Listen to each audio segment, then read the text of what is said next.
Bem-vindos ao nosso trabalho sobre estresse ocupacional e resiliência dos profissionais da saúde.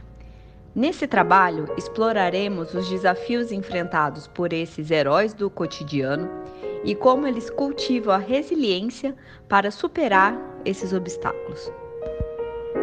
Olá, pessoal. Meu nome é Rafaela. Oi, meu nome é Lucas. Olá, pessoal. Meu nome é Arthur. Bom dia, me chamo Rafael Bastos. As definições de estresse ocupacional dividem-se de acordo com 3 aspectos. Número 1, estímulos estressores. Estresse ocupacional refere-se aos estímulos do ambiente de trabalho que exigem respostas adaptativas por parte do empregado e que excedem a sua habilidade de enfrentamento. Coping. Estes estímulos são comumente chamados de estressores organizacionais. Número 2. Respostas aos eventos estressores. Estresse ocupacional refere-se às respostas psicológicas, fisiológicas e comportamentais que os indivíduos emitem quando expostos a fatores do trabalho que excedem sua habilidade de enfrentamento. Número 3. Estímulos estressores respostas. Esse estresse ocupacional refere-se ao processo geral em que demandas do trabalho têm impacto nos empregados. Utilizando as bases de dados do Cielo, PubMed e Google Acadêmico por meio de ferramentas de pesquisa avançada, achamos um resultado de 19 trabalhos para serem analisados. Após a revisão dessa literatura, desses 19 trabalhos, observou-se que os médicos e os enfermeiros foram os profissionais mais afetados por esse cenário, sendo que dentre dessas duas categorias, a enfermagem e os técnicos de enfermagem apresentam maiores problemas psicológicos. Os índices médios de sintomas de ansiedade, medo e depressão foram os mais significativos na equipe médica, de acordo com o nível de exposição à doença. Só que os profissionais que atuam em setores como pronto-socorro, unidade de terapia intensiva e de doenças infecciosas. Os profissionais de saúde do sexo feminino mostraram-se mais vulneráveis a sintomas como o transtorno do estresse pós-traumático, da ansiedade, da depressão e da angústia. Selle foi o primeiro autor a utilizar na área da saúde o termo estresse, caracterizando-o como uma síndrome geral de adaptação, SGA, decorrente de um evento que exige esforço do indivíduo em termos de adaptação. Esse estressor gera uma quebra na homeostase interna do indivíduo, alterando a capacidade do organismo de manter sua consistência. Para apresentar o processo de estresse, Selle apresentou um modelo trifásico, constituído por A. Fase de alerta. Reação de alerta preparando o indivíduo para a luta ou para a fuga, através da ativação de mecanismos homeostáticos. B. Fase de resistência. Quando o organismo tenta restabelecer o equilíbrio interno, através de uma ação reparadora, gastando energia para esta adaptação. E a fase C é caracterizada pela exaustão física e psicológica, já que a adaptabilidade do organismo ou energia adaptativa é finita, momento em que as doenças se manifestam, podendo ser fatais. Recentemente, um estudo desenvolvido por Lipp identificou-se uma quarta fase entre resistência e exaustão, denominada quase exaustão, momento em que há um enfraquecimento do indivíduo, que ao não conseguir se adaptar ou resistir ao estressor, torna-se vulnerável ao aparecimento de doenças. A definição mais abrangente neste campo descreve o estresse ocupacional como um processo estressor-resposta, enfatizando em conjunto tanto os fatores do trabalho que excedem a capacidade de enfrentamento do indivíduo, que são os estressores organizacionais, quanto as respostas fisiológicas, as respostas psicológicas e comportamentais aos eventos avaliados como estressores. Pascal e Tamayo, 2004. Esta abordagem contribui importância à percepção pessoal como mediadora do impacto do estressor no indivíduo, uma vez que, conforme pontuam Lazarus e Folkman, 1984, é a percepção e a interpretação da situação como estressora pelo indivíduo o que confere ao estímulo tal potencial e capacidade.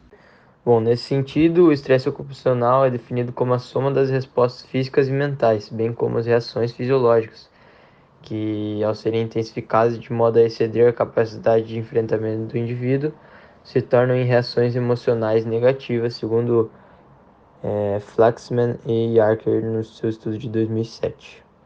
Em revisão da literatura, Pascal e Tamayo apontam que os estressores organizacionais podem ser da natureza física, como ventilação, iluminação, ou psicossociais, que podem ser fatores intrínsecos ao trabalho, aspectos do relacionamento interpessoal, autonomia ou controle do trabalho.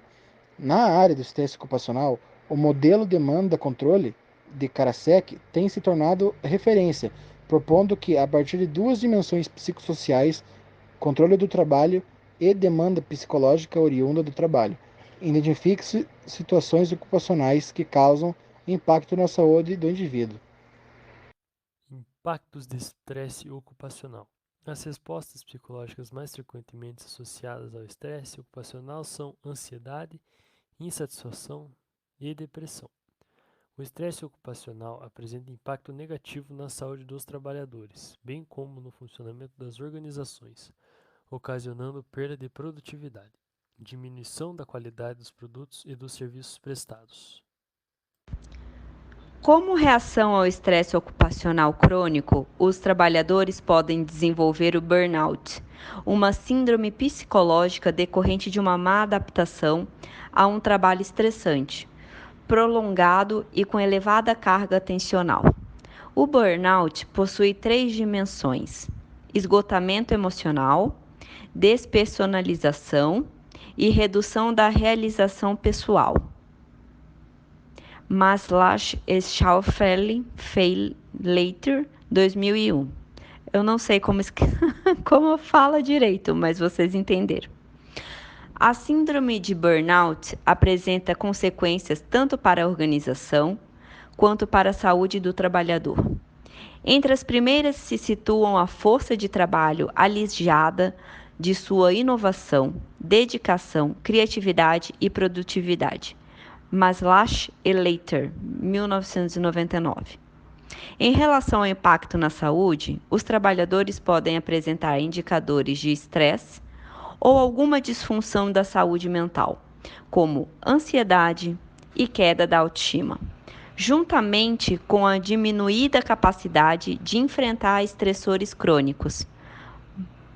Maslach et al., 2001. Entre as profissões, que demandam intenso contato interpessoal, destacam-se as relacionadas à saúde, mais especificamente as que se relacionam com a saúde mental. Profissionais se encontram cotidianamente com intenso contato, com usuários com dificuldades emocionais e lhes oferecem atenção e cuidado às suas necessidades. Carson e Fagin, no seu estudo de 1996, ressaltam que estresse e burnout afetam o cuidado oferecido ao paciente. O nível do desempenho do profissional também é afetado e a satisfação em relação ao trabalho e à própria saúde destes profissionais também. Por sua complexidade e especificidade, o trabalho em saúde mental é considerado de acentuada vulnerabilidade à sobrecarga emocional. Entre os estressores ocupacionais identificados por profissionais de saúde mental, figuram o trato com pessoas que sofrem de transtornos mentais severos, sobrecarga de trabalho, falta de pessoal e conflitos com colegas. Swoboda et al.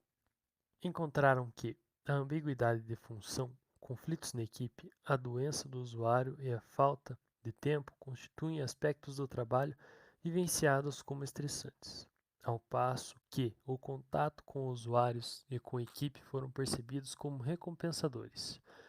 Silva e Costa, em estudo atual, considerando o paradigma do modelo psicossocial de atenção, evidenciaram indicadores de sofrimento psíquico entre os profissionais, envolvendo dificuldades nas relações em equipe, com o usuário e com a organização. Nos domínios das ciências humanas e da saúde, o conceito de resiliência faz referência à capacidade do ser humano responder de forma positiva às situações adversas que enfrenta, mesmo quando estas comportam risco potencial para a sua saúde ou para o seu desenvolvimento.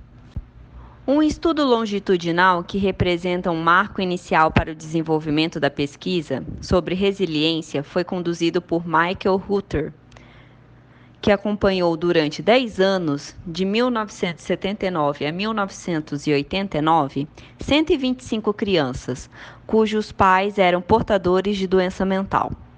A constatação de que muitos desses filhos não sucumbiriam às privações e às adversidades a que estavam expostos na infância e não apresentaram qualquer tipo de doença mental ou problemas de comportamento, serviu de ponto de partida para a investigação, no sentido de compreender como elas conseguiram evitar os efeitos negativos da convivência com a doença mental e identificar o que as protegia dos perigos potenciais a que estavam expostas. Zimmerman e Aruckman, 1994. A resiliência é um conceito importante, com múltiplas possibilidades de aplicação, uma vez que pode contribuir para maior compreensão acerca do processo de produção de saúde, que se desenrola em meio à aparente desorganização provocada, muitas vezes, pelas adversidades com as quais os seres humanos se deparam ao longo de sua existência.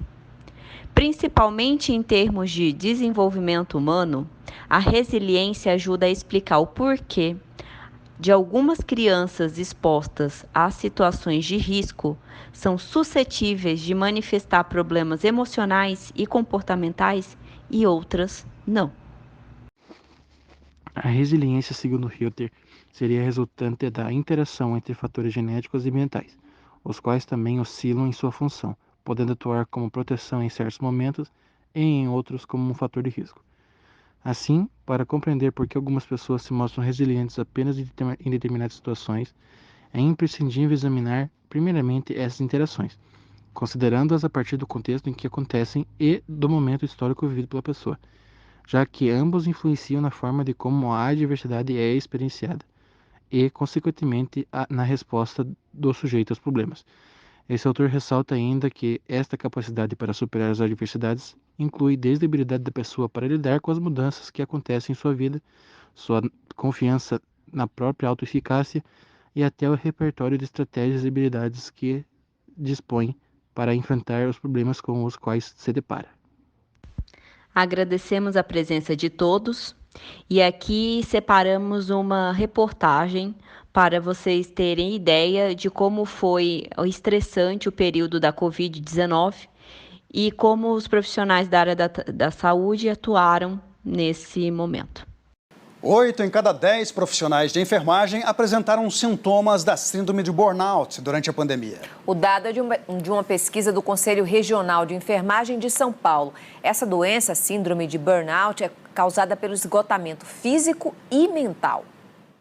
35 anos de idade, 16 de profissão. Esse enfermeiro descobriu há 2 meses que sofre de um distúrbio emocional com sintomas de exaustão. Além da questão de ficar choroso, quando você vai tentar levantar, muitas das vezes você demora muito tempo para reagir e começar a atividade. Ele trabalhava 12 horas por dia em 2 hospitais. Durante a pandemia, o enfermeiro passou a dar plantões de 18 horas. A pressão psicológica aumentou e o peso também. Ele engordou 20 quilos em 2 meses. O peso não é nem físico, né? O peso é mental também. Eu mesmo perdi 4 amigos para essa pandemia. E aí você sente que parece que você vai ser o próximo também. Uma pesquisa feita com mais de 13.500 enfermeiros que trabalham em São Paulo mostra que quase 90% deles passaram a ter sintomas causados pela síndrome de burnout.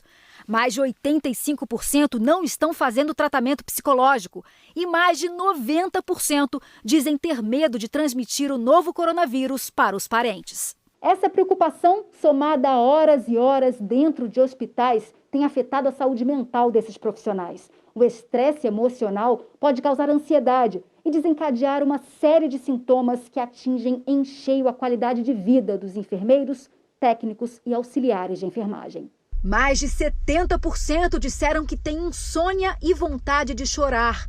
Mais de 65% notaram o aumento de apetite e mais da metade passaram a ter tremores, taquicardia e náuseas. Nós somos os profissionais que mais horas passamos à beira-leito no cuidado, da população, e isso gera um impacto para esse profissional de saúde, porque nesse momento existia o medo da contaminação que aparece na pesquisa e principalmente o medo de levar para casa.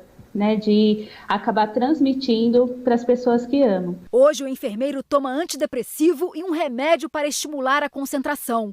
Se deu conta que para tratar o paciente, ele precisa antes cuidar de si mesmo. A saúde mental não é só para quando você está com depressão, e sim antes disso. Então, qualquer tipo de ajuda sempre será bem-vindo para qualquer fase da vida.